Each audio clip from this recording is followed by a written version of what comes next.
হাতে হাতে দাওতালি তবে আসবে ভূতের থালি, এটা বলেই কিন্তু আমরা খাবার পেয়ে গেছিলাম। সরস্বতী পুজোয় আমরা কোথায় গেছিলাম তোমরা হয়তো বুঝতেই পারছো, আমরা গেছিলাম ভূতের রাজা দিল বরে। প্রথমে আমরা স্টার্টারে অর্ডার করেছিলাম ভেটকি বাটার ফ্রাই, এটা বেশ ভালো ছিল খেতে। তারপরে ছিল পাতুরি ভেটকি মাছের, এটা আমরা ট্রাই করেছি, বেশ ভালোই লেগেছে।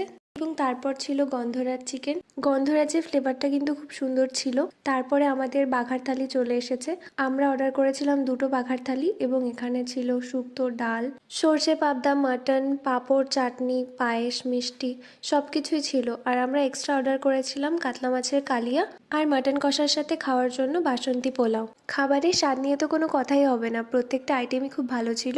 তবে ইলিশ মাছ দিয়ে কচু শাক বাটাটা ছিল অসাধারণ, আর পাবদা মাছের সাইজটা তো তোমরা দেখতেই পেলে। পোলাও আর মাটন কষা কে কে ভালোবাসো আমাদেরকে কমেন্টে অবশ্যই জানিও। এই আউটলেটটা ছিল চন্দননগরে, তোমরা যে কোনোটাই যেতে পারো। আর এই ভিডিওটা দেখার জন্য অনেক ধন্যবাদ।